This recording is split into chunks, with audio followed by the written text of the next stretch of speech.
Non bacio,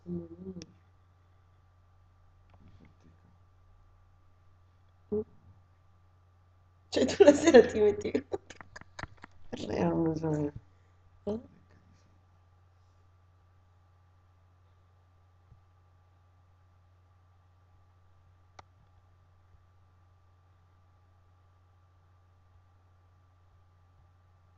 Ok? Sono vecchie cose, sta lì. E come si fa? Se tu un paio di... Boh. Dai, poi vediamo anche se... Uccello?